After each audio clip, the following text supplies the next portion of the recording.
Champions, आप सभी का आपके अपने परिवार में एक बार फिर से स्वागत है। दोस्तों, आज हम एसएससी जीडी 2025 के लिए आपका जीके जीएस का टेस्ट लेने वाले हैं। देखिए, जो स्टूडेंट हैं वो आप सभी ने काफी छुट्टियां कर ली हैं, अब दिवाली की काफी एंजॉय आपने कर लिया है, तो अब समय है टेस्ट देने का कि आपकी तैयारी कितनी है। और ये जो टेस्ट होने वाला है ना, ये स्पेशली उन स्टूडेंट के लिए है जो ये सोच रहे हैं कि एसएससी जीडी 2025 में जीके जीएस में स्कोर करना उनके लिए बहुत आसान है, उनको जीके जीएस बहुत हल्का लगता है। तो बाबू, हल्के में नहीं लेना। जो आपका पेपर का लेवल आएगा, जिस लेवल का आपका पेपर आने वाला है, आज उसी लेवल का आपका टेस्ट होने वाला है। आज वाले जो इस टेस्ट में आपके 20 क्वेश्चंस का ये टेस्ट होगा और आप सभी कमेंट करके बताओगे कि आपने 20 में से कितने क्वेश्चन सही किए हैं। देखो, मैंने इजी नहीं रखा, मैंने मॉडरेट नहीं रखा, मैंने हार्ड नहीं रखा, मैंने इसमें सभी तीनों टाइप के क्वेश्चंस ऐड किए इस टेस्ट में, ताकि आपको एक पेपर की फील आए। और सारे के सारे वही क्वेश्चंस हैं जो एसएससी ने किसी ना किसी एग्जाम में जरूर पूछे हैं, और आपके एसएससी जीडी के लेवल के ही क्वेश्चंस मैं यहां पर करवाने वाला हूं। तो टेस्ट को पूरा सभी को जरूर देना है और लास्ट में कमेंट करके बताना है कि 20 क्वेश्चंस में से आपने कितने क्वेश्चन सही किए हैं। तो चलिए, बिना देरी के शुरुआत करते हैं। और क्वेश्चंस पहला आपकी स्क्रीन पे आपको दिखाई दे रहा है और आपको आंसर करने की कोशिश करनी है। पहला क्वेश्चन क्या है कि भारत और पाकिस्तान के बीच सिंधु जल संधि की मध्यस्थता किसने की थी। यानी कि जो आपका भारत और पाकिस्तान के बीच में सिंधु नदी को लेकर जो जल विवाद चलता रहता है, तो एक जल संधि की गई थी कि भाई इतना प्रतिशत पानी है वो भारत को मिलेगा और इतना पाकिस्तान को मिलने वाला है। ठीक है, तो ये बोला गया है कि इसके बीच में मध्यस्थता, मतलब ये जो संधि करवाने वाला जो संगठन था वो कौन सा था। 4 ऑप्शंस आपके पास दिए हुए हैं और इनमें से आपको आंसर करना है। तो इसका करेक्ट आंसर हो जाएगा, जिसने विश्व बैंक किया है उसका बिल्कुल सही है। वर्ल्ड बैंक के द्वारा है जो ये मध्यस्थता की गई थी भारत और पाकिस्तान के बीच सिंधु जल संधि को लेकर। ठीक है, कब की गई थी ये भी आपसे एग्जाम में पूछा जा सकता है। तो 1960 में इसको किया गया था, याद रख लेना। विश्व बैंक के द्वारा, वर्ल्ड बैंक के द्वारा यह मध्यस्थता की गई थी। चलिए देखते हैं अगला क्वेश्चन से आपका क्वेश्चन नंबर 2 है। क्वेश्चन नंबर 2 है, साइंस का क्वेश्चन है आपका, केमिस्ट्री का है कि निम्नलिखित में से किस अम्ल को अम्लों का राजा कहा जाता है, ये अपने को बताना है कि अम्लों का राजा कौन से अम्ल को कहा जाता है। अम्लों का राजा, या इसी को अमल राज भी बोला जाता है। अमल राज के नाम से भी एग्जाम में पूछता है कि अमल राज किसे बोला जाता है या अम्लों का राजा किसे बोला जाता है। तो जिसने सल्फ्यूरिक अम्ल या सल्फ्यूरिक एसिड सही किया है उसका बिल्कुल करेक्ट आंसर हो जाएगा। इसको अम्लों का राजा क्यों कहा जाता है? क्योंकि ये एक ऐसा एसिड है जिसका उद्योगों में सबसे ज्यादा प्रयोग किया जाता है और ये आसानी से उपलब्ध हो जाता है। और इसका जो सर्वाधिक उपयोग है वो कहां पर किया जाता है? जो उर्वरक उद्योग होते हैं, उर्वरक उद्योग होते हैं उनमें सबसे ज्यादा है इसका उपयोग किया जाता है सल्फ्यूरिक एसिड या सल्फ्यूरिक अम्ल का। इसीलिए इसे अम्लों का राजा या अम्ल राज के नाम से भी इसको जाना जाता है। देखिए, आप आंसर करते हुए चलना और काउंट करते हुए चलना कि आप कितने क्वेश्चन सही कर पा रहे हो, ये आपको काउंट करके जरूर बताना है। लास्ट में बताना है और आपको खुद को भी पता चलेगा कि आप कितने क्वेश्चन है वो सही कर पा रहे हो। ठीक है, अगला क्वेश्चन है कि निम्नलिखित में से किसके सदस्यों में समान रासायनिक गुण होते हैं, ये अपने को बताना है। ये 3 ऑप्शंस आपको दिए गए हैं और चौथा है कि सभी विकल्प सही है। इनमें से आपको बताना है कि किसके जो सदस्य हैं उनके समान रासायनिक गुण होते हैं, ये अपने को बताना है। देखिए, आइसोटोप, आइसोबार या आइसोसोटोन। तो इसका करेक्ट आंसर हो जाएगा ऑप्शन नंबर ए, जिसने किया है कि आइसोटोप है ना, उसके जो रासायनिक गुण हैं वो समान होते हैं। इसमें सिर्फ एक अपवाद होता है, वो भी आपसे पूछ लिया जाता है। अपवाद होता है और वो कौन सा है? हाइड्रोजन अपवाद होता है। ठीक है जी, हाइड्रोजन। ये आपसे पूछा जा सकता है कि हाइड्रोजन में कौन सा एक ऐसा तत्व है जो अपवाद है, तो वो हाइड्रोजन हो जाएगा कि जिसके सभी सदस्यों के समान रासायनिक गुणधर्म नहीं होते हैं। ठीक है, तो option number A correct answer हो जाएगा आइसोटोप। चलो आगे बढ़ते हैं। देखिए साइंस के क्वेश्चंस भी आपके एग्जाम में आते हैं और इसमें मैंने कुछ थोड़े से ज्यादा एक्स्ट्रा लिए हैं, एक दो क्वेश्चंस एक्स्ट्रा लिया है जितना आपके एग्जाम में आएगा, क्योंकि आने वाले समय में हम साइंस के कुछ टॉपिक्स पढ़ेंगे जहां से आपके एग्जाम्स में क्वेश्चंस आते हैं। तो आपको पता होना चाहिए कि एग्जाम में साइंस भी आएगी, 2 से 3 क्वेश्चन साइंस के भी आपको देखने के लिए मिलने वाले हैं। 20 में से 2 से 3 आ रहे हैं, मतलब काफी ज्यादा होता है। जो इंपोर्टेंट टॉपिक्स होंगे जहां से आते हैं वो मैं आपको आगे करवाने वाला हूं। आगे देखिए क्या है कि निम्नलिखित में से कौन जलीय पारिस्थितिक तंत्र के ऊपरी हिस्सा बनाते हैं?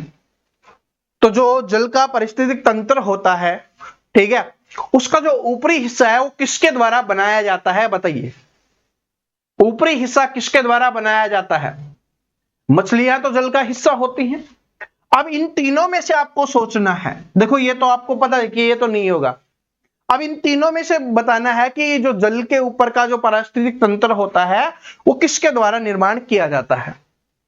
तो जिसने ऑप्शन नंबर बी करेक्ट किया है पलवक, वो बिल्कुल करेक्ट आंसर आपका यहां पर हो जाएगा ऑप्शन नंबर बी। चलो आगे बढ़ते हैं। अगला क्वेश्चन देखिए, बहुत इंपॉर्टेंट क्वेश्चन है, बहुत इंपॉर्टेंट क्वेश्चन है भाई। और अगर आपको बहुत सारी जो योजनाएं हैं उनको भी पढ़ना है, क्योंकि आपको पता है कि आपके एग्जाम में योजनाओं से क्वेश्चंस आता है। तो एक योजनाओं वाला क्वेश्चंस मैंने यहां पर भी इंक्लूड किया है। क्या है कि निम्नलिखित में से कौन सा विकलांग व्यक्तियों के लिए सार्वभौमिक पहुंच प्राप्त करने वाला राष्ट्रव्यापी अभियान है? ये अपने को बताना है। उस अभियान के बारे में बताना है, उस योजना के बारे में बताना है जो हमारे पूरे देश में चलाई गई है। और किसके लिए चलाई गई है? विकलांग व्यक्तियों के लिए चलाई गई है। तो आप सभी बताइए इसका आंसर क्या हो जाएगा? इसका आंसर है वो क्या हो जाएगा? कौन सी हो जाएगी यहां पर? तो इसका हो जाएगा आपका, देखिए योजना तो ये दीनदयाल विकलांग पुनर्वास योजना। बाकी तो इसमें से कोई आपको दिख भी नहीं रहा होगा। ठीक है, ये बस यही आपको लग रहा होगा कि ये हो सकता है इन दोनों में कंफ्यूजन होगा। तो ये हो जाएगा आपका दीनदयाल विकलांग पुनर्वास योजना।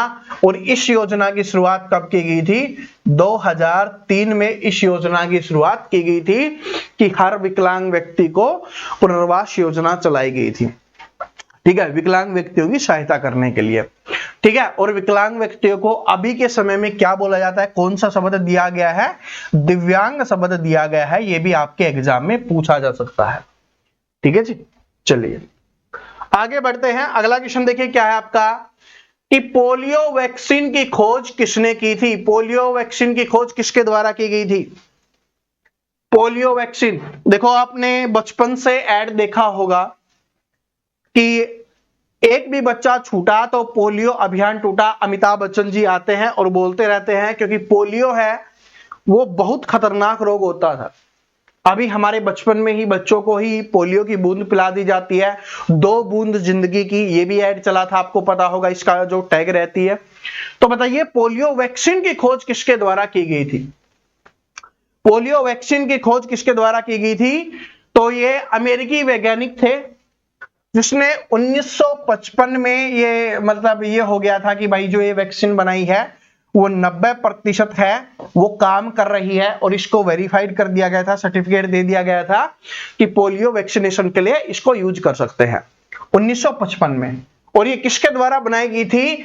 ये जोनास ई साल के द्वारा बनाई गई थी। और ये एक अमेरिकी वैज्ञानिक थे। ये भी अपने को ध्यान रख लेना है, 1955 में, ये भी अपने को ध्यान रखना है। ठीक है, जोनास ई साल। ठीक है जी, चलो। और इनकी सबसे अच्छी बात क्या थी कि इन्होंने इस वैक्सीन को पेटेंट नहीं करवाया था, यानी कि इन्होंने इसके लिए कोई भी पैसा चार्ज नहीं किया था, पैसे रुपए नहीं लिए थे। ठीक है, बात समझ में आ गया? तो ये बहुत अच्छा काम था। आगे देखिए क्या है, खेल और खिलाड़ी से आपको पता है कि एग्जाम में क्वेश्चन फिक्स आएगा। तो ये क्वेश्चन है कि निम्नलिखित में से कौन बैडमिंटन से संबंधित है। अब कौन से खिलाड़ी हैं जो बैडमिंटन से संबंधित है, ये अपने को बताना है। तो आप इसका आंसर कीजिए। और एक बहुत इंपॉर्टेंट बात मैं आपको यहां पर बता रहा हूं, आपको सभी खेल खिलाड़ी कि कौन सा खिलाड़ी कौन से खेल से संबंधित है, उसने कौन सी उपाधि प्राप्त की है, उनको कौन सा अवार्ड या पुरस्कार दिया गया है, तो इन सारी चीजों के बारे में आपको याद होना चाहिए कि उनको कौन सा पुरस्कार और सम्मान दिया गया है। ये आप एक के एग्जाम में कम से कम एक क्वेश्चन है वो फिक्स पूछा ही जाएगा। ठीक है, तो हम जो स्टैटिक जीके अभी पढ़ाने वाले हैं आपको आने वाले समय में, उसमें मैं आपको खेल और खिलाड़ी के बारे में भी पढ़ाऊंगा, तो याद रखना ये टॉपिक बहुत इंपॉर्टेंट है। तो इसका करेक्ट आंसर हो जाएगा प्रकाश पादुकोण, जो दीपिका पादुकोण के पिताजी हैं, प्रकाश पादुकोण जी हैं, वो बैडमिंटन से संबंधित है। इन्होंने सन 1980 में फर्स्ट रैंक भी हासिल की थी, ये सबसे बड़ी उपलब्धि थी। ठीक है, और इंग्लैंड में इन्होंने जो बैडमिंटन प्रतियोगिता जीती थी, और जो ऐसा करने वाले ये भारत के पहले भारतीय खिलाड़ी बने थे। ठीक है, प्रकाश पादुकोण याद रख लेना, बार बार एग्जाम में पूछा जाता है। बाकी सभी खिलाड़ियों के बारे में मैं आपको बता दूंगा, अपनी क्लास आएगी स्पेशल खेल और खिलाड़ी। अगला देखिए क्या है कि मथुरा कला विद्यालय की आकृतियां खालिस्तान की बनी होती थी। तो मथुरा कला एक प्रकार की कला का नाम है। ठीक है, मथुरा कला, और इसमें अलग अलग प्रकार की आकृतियां बनाई जाती हैं। तो आपको बताना है कि वो इनमें से किसकी बनी होती हैं।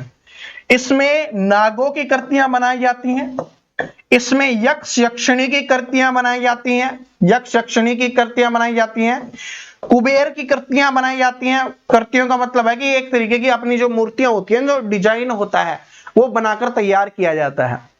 तो ये किसके द्वारा बनाया जाता है, ये अपने को बताना है कि कौन से पत्थर से बनता है, ईंट से बनता है, संगमरमर से बनता है, ग्रेनाइट से बनता है, या धब्बेदार लाल पत्थर से बनता है। तो जिसको पता था आंसर आ गया होगा, धब्बेदार लाल पत्थर से बनी होती हैं, याद रख लेना। और किस किस की मूर्तियां बनाई जाती हैं ये भी अपने को याद रखना है, नागों की, यक्ष यक्षिणियों की, कुबेर की, इन सभी की जो आकृतियां हैं, कृतियां हैं, वो बनाई जाती हैं। ठीक है, तो समझ में आ गया मथुरा कला। ये चलिए आगे बढ़ते हैं, कला और संस्कृति वाला टॉपिक वो भी हम पढ़ने वाले हैं। ये देखिए, शिशुनाग वंश का वह कौन सा शासक था, शिशुनाग वंश का वह कौन सा शासक था जिसके समय में वैशाली में द्वितीय बौद्ध संगति का आयोजन किया गया, उसे काकरवन के नाम से भी जाना जाता है। तो अगर आपने जो मैंने आपको धर्म वाला एक पीडीएफ अवेलेबल करवाई थी अपने टेलीग्राम पे, नोट्स, हैंड रिटन नोट्स, अगर आपने वो पढ़ा होगा तो इसका आंसर आपका आ गया होगा। ठीक है, बहुत इंपॉर्टेंट क्वेश्चन है, इसलिए मैंने इंक्लूड भी किया है। और जो नए स्टूडेंट जुड़े हैं उनको ताकि ये पता भी चल जाए कि भाई जो हैंड रिटन नोट्स दिए जाते हैं वहां से भी डायरेक्ट क्वेश्चंस आपके एग्जाम में आते हैं। तो टेलीग्राम से जरूर जुड़ जाना, वहां पर आपको मिल जाएगा। पीडीएफ वाले सेक्शन में जाओगे ना, टेलीग्राम में पीडीएफ का सेक्शन भी आता है। ठीक है, वरना आप थोड़ा स्क्रॉल करोगे तो आपको मिल जाएगा, या मैं आज रीशेयर दोबारा कर दूंगा, तो देख लेना ये। ठीक है, तो कौन सा हो जाएगा यहां पर बताइए। सबसे पहली चीज तो मैं आपको बताता हूं, शिशुनाग वंश। शिशुनाग वंश की स्थापना शिशुनाग के द्वारा की गई थी, और किसको मारकर की गई थी, हर्यक वंश के अंतिम शासक को मारकर इन्होंने अपने वंश की स्थापना की थी।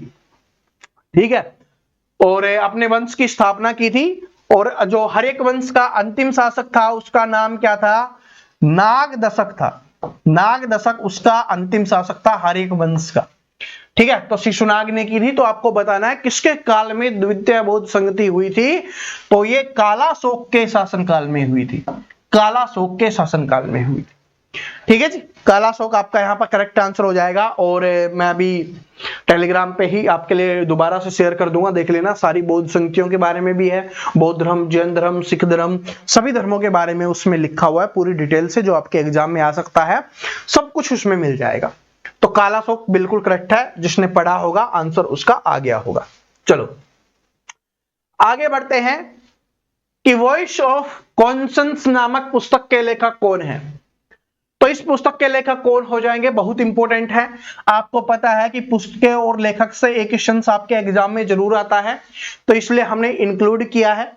और अभी बहुत जल्दी पुस्तकें और लेखक वाला टॉपिक हम करवाने वाले हैं, क्योंकि ये बहुत ज्यादा इंपॉर्टेंट टॉपिक है जो सबसे ज्यादा एग्जाम्स में पूछे जाते हैं और पूछे जाने की संभावनाएं हैं। उन सभी बुक्स को हम यहाँ वहां पर याद करने वाले हैं। ठीक है, देखो वैसे तो मार्केट में बहुत सारी बुक्स अवेलेबल है, ठीक है, तो सारी बुक्स तो हम याद नहीं कर सकते, ना हमें याद रह सकते हैं। मैं आपको वो सारी करवा दूंगा जो आपके एग्जाम में आपसे पूछी जा सकती है। ठीक है, ऐसे क्वेश्चंस नहीं करेंगे, उसमें डायरेक्ट मैं लिख के लाऊंगा और आपको याद करवा दूंगा कि ये बुक इससे है। तो इसका हो जाएगा वीवी गिरी, जो हमारे देश के राष्ट्रपति थे, उनके द्वारा ये पुस्तक लिखी गई थी, वॉइस ऑफ कॉन्शियंस। तो ये याद कर लेना। ठीक है, आगे देखिए, भारत के स्थलाकृतिक मानचित्र निम्नलिखित में से कौन सा संगठन बनाता है? तो जो भारत की स्थलाकृति होती है ना, जो अपने मैप वगैरह बनाते हैं, आपको पता होगा, जिससे हमें कहीं जाना होता है तो उसमें आसानी होती है, या हमारे देश में कुछ ऐसी चीजें मिलती हैं जैसे हड़प्पा सभ्यता हो गई, जो हमारी प्राचीन सभ्यताएं हैं, उन सभी को देखने का, उनको सारी चीजों को करने का, फिर उनके मानचित्र वगैरह तैयार करने का काम है किस संगठन के द्वारा किया जाता है, ये अपने को बताना है। ठीक है जी, तो ये अपने को बताना है। बताइए सभी स्टूडेंट कि भारतीय स्थलाकृतिक मानचित्र। और देखिए जो स्टूडेंट अभी नए आए हैं, पहली बार इस वीडियो को देख रहे हैं, वो सोच रहे होंगे सर जी एक्सप्लेन नहीं कर रहे। भाई आज अपना टेस्ट है, तो टेस्ट होता है तब हम बहुत कम एक्सप्लेन करते हैं, क्योंकि आपका टेस्ट चल रहा होता है। जब हम पढ़ाते हैं तब आपको बहुत अच्छे से याद करवाएंगे, किसी में कोई भी आपको प्रॉब्लम नहीं होने वाली है। ठीक है, तो बताइए कौन सा हो जाएगा इसका, इसका कौन सा हो जाएगा, सभी बताइए कौन सा हो जाएगा। तो भारतीय सर्वेक्षण विभाग इसका करेक्ट आंसर हो जाएगा। भारतीय सर्वेक्षण विभाग है कि सर्वे करता है सभी का और फिर उसको एक मानचित्र के रूप में ढालता है। और इसकी स्थापना कब की गई थी? तो ये बहुत पुराना है, 1767 में इसकी स्थापना की गई थी। उसके बाद धीरे धीरे इसमें बहुत सारी चीजें ऐड होती रही है।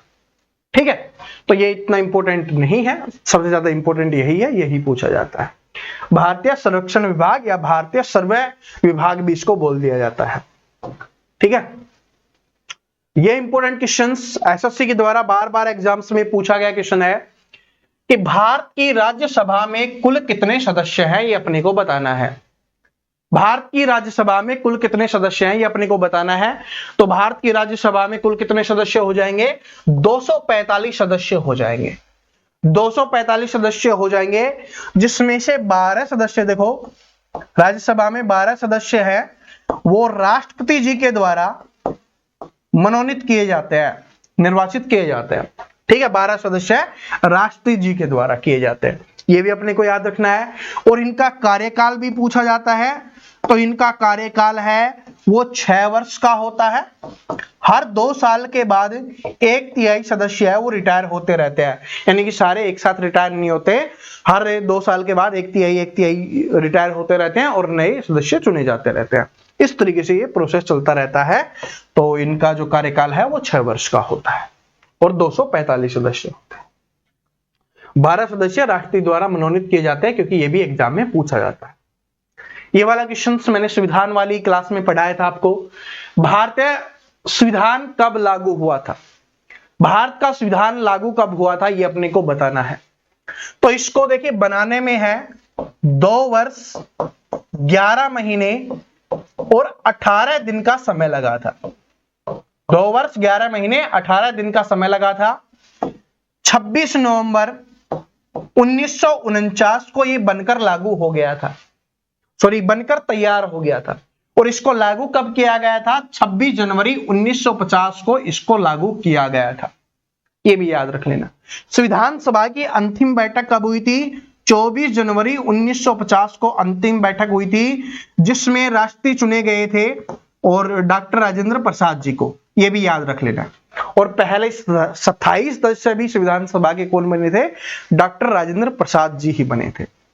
एक्टर जो अस्थायी सदस्य बने थे वो कौन बने थे? डॉक्टर सचिदानंद सिन्हा जी, क्योंकि वो वरिष्ठ थे इसलिए उनको बनाया गया था। ये सारा का सारा अपने को याद रख लेना है। इस दिन क्या हुआ था? बनकर तैयार हुआ था। इस दिन क्या हुआ था? लागू हुआ था। तो हमसे लागू वाला पूछा है, तो 26 जनवरी 1950 करेक्ट आंसर हो जाएगा। चलिए आगे देखिए,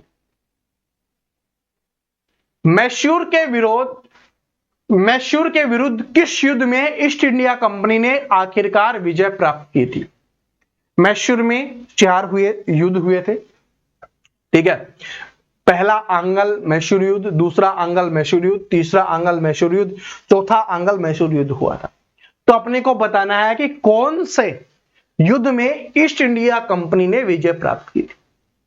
तो ये अपने को बताना है। बताइए कौन से वर्ष में, कौन से युद्ध में था, ये अपने को बताना है। तो ये किस किस के बीच में हुआ था? देखो, ये चतुर्थ आंग्ल मैसूर युद्ध इसका करेक्ट आंसर हो जाएगा। ये युद्ध है वो टीपू सुल्तान और ईस्ट इंडिया कंपनी के बीच में हुआ था।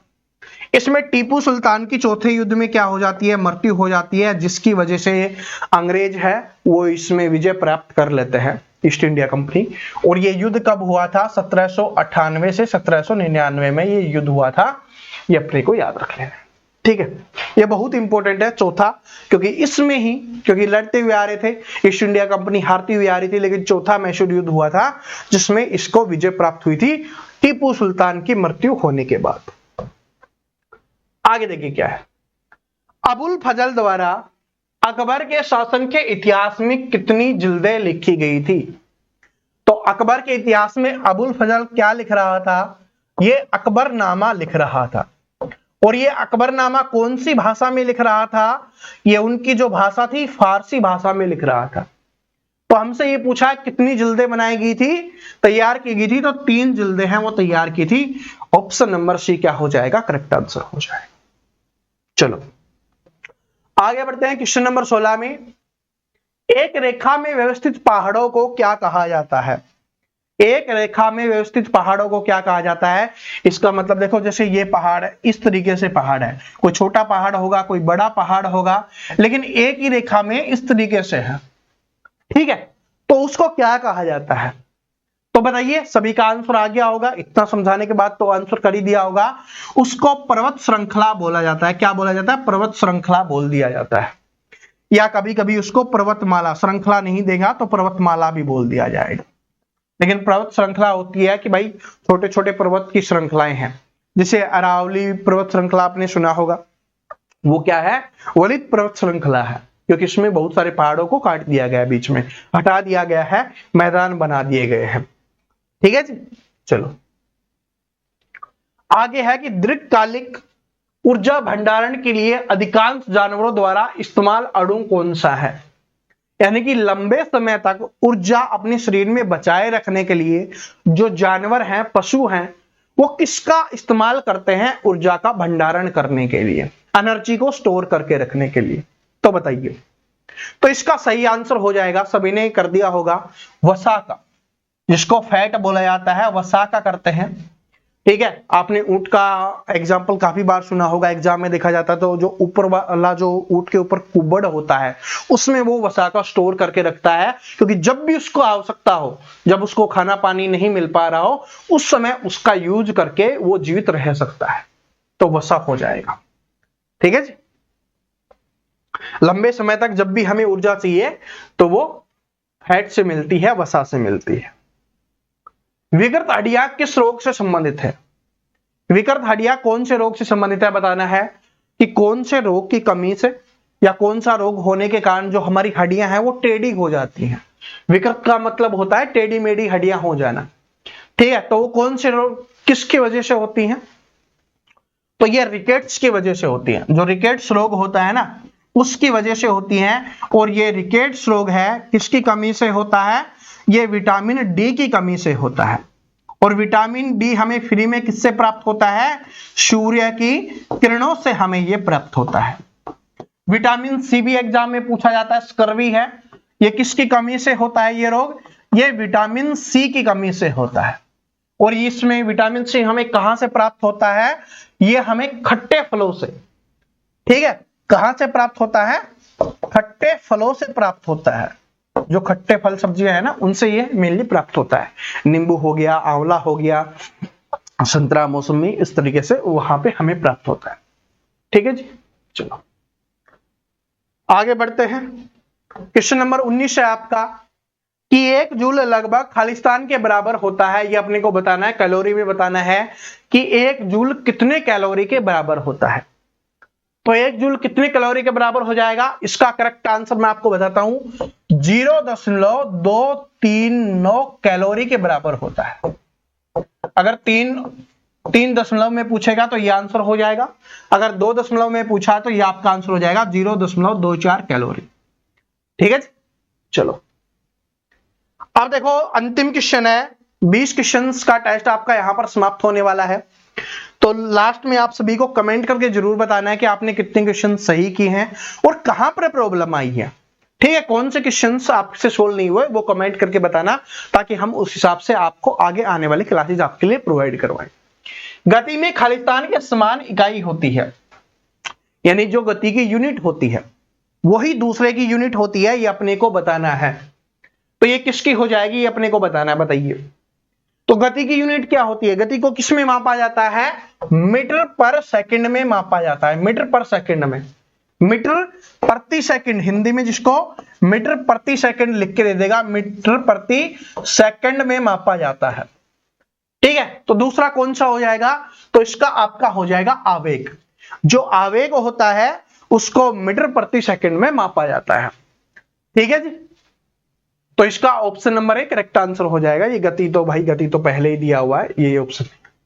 ठीक है, गति में तो पूछा ही है, तो आवेग में हो जाएगा। तो ऑप्शन नंबर 1 करेक्ट आंसर आपका यहां पर हो जाएगा।